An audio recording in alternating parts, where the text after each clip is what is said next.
नमस्कार दोस्तों, मेरे इस कहानी के चैनल पर आपका बहुत बहुत स्वागत है। हनुमान चालीसा में हनुमान भक्तों की अगाध श्रद्धा है।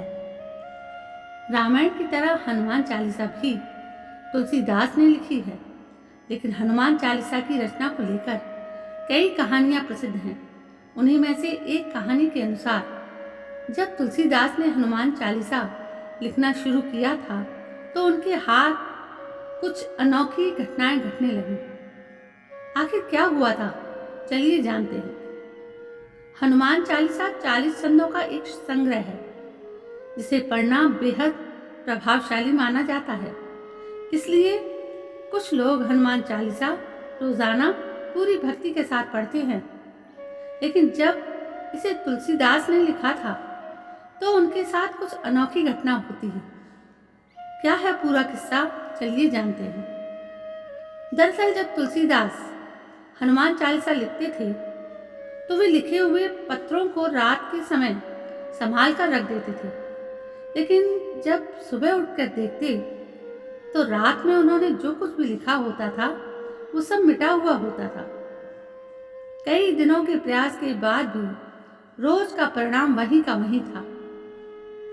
इसलिए तुलसीदास जी ने हनुमान जी की आराधना की।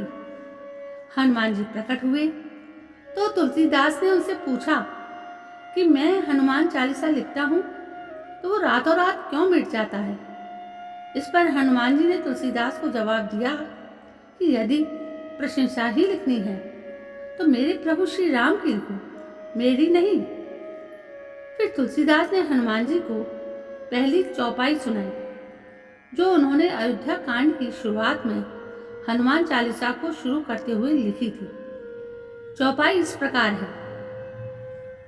श्री गुरु चरण सरोज रज, निज मन मुकुर सुधार, वर्णो रघुवर विमल जस, जो दायक फलचार। इस दोहे को सुनने के बाद हनुमान जी ने कहा कि मैं रघुवर नहीं हूँ। इस पर तुलसीदास ने जवाब दिया कि आप और भगवान श्री राम एक ही प्रसाद प्राप्त करके अवतरित हुए हैं, इसलिए आप भी रघुवर हैं। उन्होंने हनुमान जी को याद दिलाते हुए वो किस्सा सुनाया जिसमें ब्रह्मा लोक में सुवर्चला नाम की एक अप्सरा रहती थी, जो कभी ब्रह्मा पर मोहित हो गई थी और क्रोधित होकर ब्रह्मा ने उसे गिद्ध होने का श्राप दे दिया था। जब राजा दशरथ के पुत्र के यज्ञ में जो प्रसाद तीनों रानियों में बांटा गया था, उसका एक हिस्सा लेकर वो गिद्ध उड़ गई थी।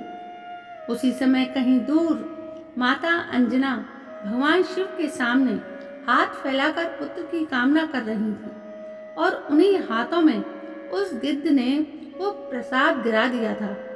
उस प्रसाद से प्रभु राम ने भी जन्म लिया और माता अंजना की कोख से हनुमान जी ने भी। भगवान राम ने भी तो स्वयं को आपको अपना बड़ा भाई माना है। उसी कारण तो मैंने ये चौपाई लिखी है, तुम मम प्रिय भरतहि संभाई। तुलसीदास ने एक और तर्क दिया कि जब आप माँ जानकी की खोज में अशोक वाटिका गए थे तो माँ जानकी ने आपको अपना पुत्र बना लिया था। अजर अमर गुण निधि सुत हो, करहूं बहुत रघुनायक छो। सुन सुत तोय उरिन में नहीं, देखो कर विचार मन माही। तुलसीदास ने हनुमान जी को प्रशंसा का पात्र बनाते हुए कहा कि इस प्रकार आप भी रघुवर बन गए, और मैंने मेरी यह चालीसा आपके इन्हीं तथ्यों के आधार पर रखी है जिसके आप हकदार हैं। तुलसीदास का ये तर्क सुनकर हनुमान जी को भी आत्मज्ञान हुआ, और उसके बाद बिना किसी परेशानी के हनुमान चालीसा की रचना हो गई। तो दोस्तों, ये थी हनुमान चालीसा के पीछे का एक रहस्य जो शायद सबको नहीं पता है। दोस्तों, ये जानकारी कैसी लगी? यदि पसंद आई हो तो सब्सक्राइब करें। कल मैं फिर हाजिर हूँ, तब तक के लिए जय हिंद, वंदे।